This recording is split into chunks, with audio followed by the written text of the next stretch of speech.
کیا welcome back نہیں بولنا تھا؟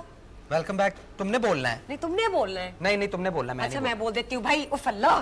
Welcome back. آپ لوگ دیکھ رہے ہیں ہری مرچیں. میں ہوں میرین اور اس کا نام ہے جو بھی ہے. اچھا جو بھی ہے. خیر آتے ہیں سوالوں کی طرف. ہمارے ساتھ ہیں علی سلیم. سب سے پہلا سوال. ایک منٹ سوال میں کروں گا. نہیں سوال میں کروں گی. میں کروں گا. میں کروں گی. میں کروں گی.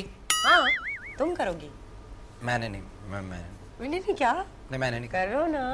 میں نہیں کروں گی. نہیں منہ سے نکل گیا نا. میں نے نہیں کرنا. کروں گی. نہیں جویدہ. اچھا پہلے تم کر لو پھر میں کروں. علی آپ نے آخری بار ٹرین سے کب سفر کیا تھا؟ اس کا میں آپ کو جواب دینے سے پہلے سب سے پہلے آپ لوگوں کا شکریہ ادا کرنا چاہتا ہوں for having invited me to your show. Most welcome. Jawad نے ابھی مجھے کمپلیمنٹ دیا. ہی سیڈ کہ یو نو آپ 2 in 1 ہیں. میں نے ہمیشہ اپنے interviews میں ہمیشہ I've always maintained that I consider myself a very lucky person that I get to have best of both worlds, which is that I get to be a man when I choose to be a man and I get to be a woman when I choose to be a woman. فخری صاحب آپ کا بھی بہت شکریہ. میں سمجھتا ہوں کہ آج کل جو ملک کے حالات ہیں اور میرا ہمیشہ سے یہ ماننا ہے کہ ہر مرد کے اندر ایک عورت اور ایک عورت کے اندر ایک مرد ہوتی ہے اور آج کل کے حالات کے اندر اگر ہر عورت اپنے اندر کے مرد کو کھوجے اور مردوں کے شانہ بشانہ بہادری سے ہمت سے جرت سے کام کرے اور اسی طرح جو مرد ہیں بالکل اپنے اندر اگر احساس ڈھونڈیں اپنے اندر وہ سینسٹیوٹی جو ایک صنف نازک سے وابستہ ایک منسلک ایک چیز ہے اس کو ڈھونڈیں تو شاید ملک سے اگریشن یہ نفرتیں یہ جنگیں یہ دہشت گردیاں جو ہیں یہ ختم ہو سکتی ہیں. لیکن وہ زیادہ ہی سینسیٹیو نہ ہو جائیں گے. But coming back to Marine's question کہ میں نے آخری دفعہ ٹرین سے کب سفر کیا تھا اور کس ڈبے میں کیا زنانہ میں یا مردانہ؟ جی 2002 میں کیا تھا فرام کراچی ٹو لاہور. ایک شادی تھی فیملی ویڈنگ تھی اور مائی مدر ڈیسائیڈڈ کہ ہم لوگ ٹرین سے آئیں گے. تو 2002 تھا. میری والدہ میرے 2 بھائی میرے ساتھ تھے. ہم نے کمپارٹمنٹ جو اے سی کمپارٹمنٹ ہوتا ہے وہ لیا تھا. اچھا آپ نے تو بیسکلی ایئر کنڈیشنڈ وہ کمپارٹمنٹ میں کیا نا سفر. ہم جب نوٹ کرتے ہیں اور لوگوں کو دیکھتے ہیں اور اس کے باقی کے آپ اگر ڈبے دیکھیں نا ایئر کنڈیشن کمپارٹمنٹ تو ٹھیک ہے لیکن جو باقی ڈبے ہوتے ہیں نا جو بیچارے غریبوں کے لیے ہوتے ہیں وہ پھٹوں والی سیٹیں وہ شامل باجا نہیں وہ شامل والے وہ بیچارے. تو یہ کیا وجہ ہے؟ میں یہ ویسے میں پرسنلی یہ پوچھنا چاہتا ہوں کہ آپ کو کیا لگتا ہے کہ یہ کیا وجہ ہے کہ اگر ایک کوئی غریب آدمی ہے تو ہماری گورنمنٹ یہ کیوں نہیں ایسا کچھ کرتی کہ وہ بیچارہ کیوں پھٹوں پہ بیٹھے؟ جی بالکل. اور میں ابھی آپ لوگوں کی جو حالت زار میں دیکھ رہا ہوں آپ دونوں کھڑے ہوئے ہیں. میں آپ کو مزے کی بات بتاؤں کہ میں نے بالکل غریبانہ ڈبہ ہوتا ہے اس میں بھی سفر کیا تھا اور مجھے یاد ہے کہ تب میں اے لیولز میں پڑھ رہا تھا اور میں نے بھی ایکچولی کیا ہوا ہے. میں اس لیے پوچھ رہا ہوں نا کہ وہ بالکل اور سیٹ بھی نہیں ملی تھی اور پورا رستہ جیلم سے لے کر اسلام آباد تک کھڑے ہوئے سفر کیا تھا ریل کار میں. اتنے پھٹے ہوتے ہیں کہ پھٹے چکدے والے پھٹے ہوتے ہیں. بالکل. تو ابھی میں سمجھتا ہوں کہ صرف پاکستان ریلویز کی بات ابھی آپ کہہ رہے تھے کہ جی شو پٹری سے نہ اتر جائے پاکستان ریلویز کی طرح. میں سمجھتا ہوں کہ پاکستان ریلویز تک بات محدود نہیں رہی انفارچونیٹلی. یہ پورا کا پورا پاکستان جو ہے اس کا کچھ ایسا ہی حال لگ رہا ہے کہ پٹری سے اتر چکا ہے پاکستان کیونکہ کوئی انسٹیٹیوشن کوئی ادارہ ایسا اس وقت پاکستان کا نہیں ہے جو کوئی پازیٹیو پکچر پروجیکٹ کر رہا ہو. آپ یہ جس طرح بات کر رہے ہیں کہ ہمارے ملک کا اس وقت بہت برا حال ہے اور کافی کچھ بگڑا ہوا ہے. اگر میرا یہ خیال ہے کہ ہمیں نئے لوگوں کو موقع دینا چاہیے تو اگر آپ کو ہم ریلوے کا وزیر بنا دیں تو آپ کیا سٹیپس لیں گے؟ آئی فیل کہ اگر کوئی بھی کمیٹڈ بندہ جو پولیٹیکل ریپرزینٹیو ہو جو عوام کے جو دکھ ہیں اگر ان کا درد اپنے سینے میں رکھتا ہو اور وہ اس ادارے پہ کا منسٹر اپوائنٹ ہو اور اگر وہ دل سے کرنا چاہے گا کام کو درست تو وہ یقیناً کر سکتا ہے. اصل میں بات یہ ہے کہ دل سے آپ کریں گے تو دل سے آپ کوئی بھی ٹھیک چیز کرنا چاہیں گے وہ چیز ٹھیک ہو جائے گی. the thing is that عوام کو شانہ بشانہ ایک ساتھ چل کر بیسکلی آواز اٹھانی چاہیے کہ ہمیں انسٹیڈ آف مظلوم اپنے آپ کو ثابت کرنے کی بجائے they should actually stand up and سے کہ ناؤ از دا ٹائم. ہم تنگ آ چکے ہیں اس سے, ہم تنگ آ چکے ہیں لوڈ شیڈنگ سے, اپنی پرابلم سے, پھٹوں پہ سفر کر کے ہم پھٹے پہ چڑھ چکے ہیں اور بس انف. اچھا علی یہ بتائیے کہ آپ نے اپنے لیے بیگم نوازش علی نام ہی کیوں چنا؟ کوئی نواز شریف سے کوئی متاثر ہو کر؟ نہیں جی نواز صاحب شریف صاحب ہمارے ملک کے ایک بہت ریسپیکٹیبل پولیٹیشین ہے, ٹوائس الیکٹڈ پرائم منسٹر ہیں. لیکن اس کا جی بالکل یہ سمپل کہانی تھی. میں ڈاکٹر عمر عادل ہمارے ایک دوست ہیں لاہور میں, ان سے ملاقات ہوئی. اس زمانے میں امپرسنیشن کیا کرتا تھا محترمہ بینظیر بھٹو کی.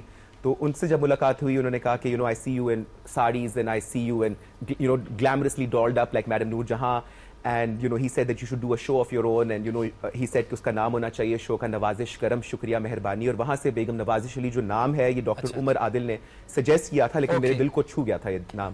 تو دیٹس ہاؤ اٹ. اچھا تو اتنے سارے نام اکٹھے آ گئے تو مجھے یہ بتا اتنے سارے ناموں سے بیگم نوازش علی سلیم کبھی بیگم نوازش نے علی سلیم سے خواب میں محبت کی ہے؟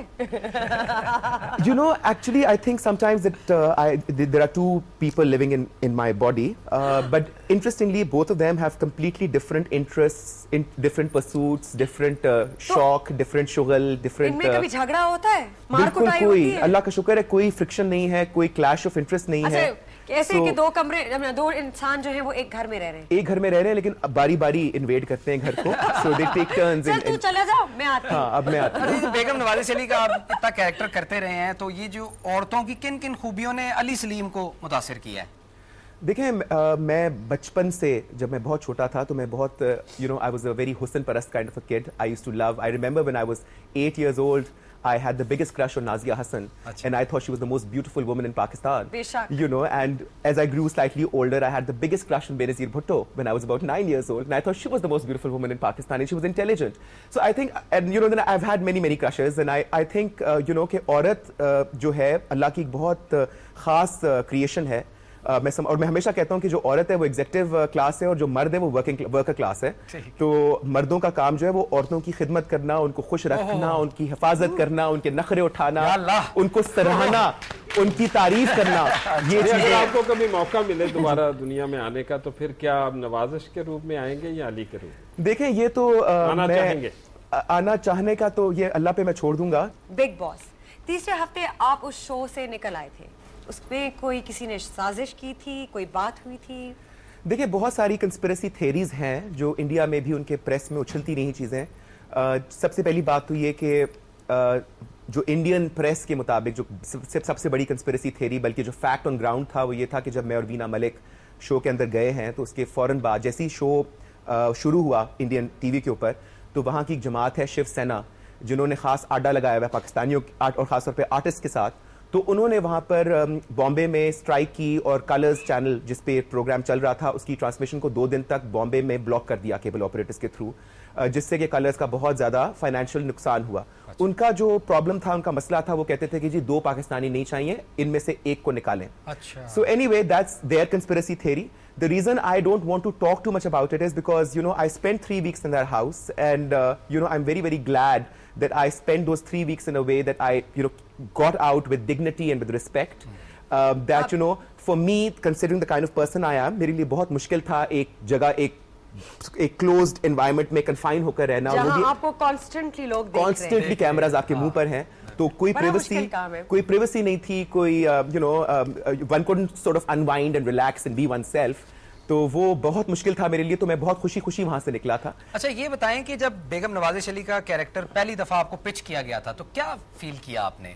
میں آپ کو بتاؤں جی, جب پہلی دفعہ عمر عادل صاحب سے میری ملاقات ہوئی ندیم بیگ کے گھر میں, اور وہاں پہ جب یہ ایک کیجول کانورسیشن کے اندر جب یہ آئیڈیا آیا, تو I got extremely excited about it, and I for some reason or the other I knew that this is what I wanted to do. ہری مرچیں پروگرام ہے, مزیدار گپ شپ لگ رہی ہے, آپ لوگ کہیں نہ جائیے گا. ہم لوگ ملتے ہیں چھوٹی سی بریک کے بعد.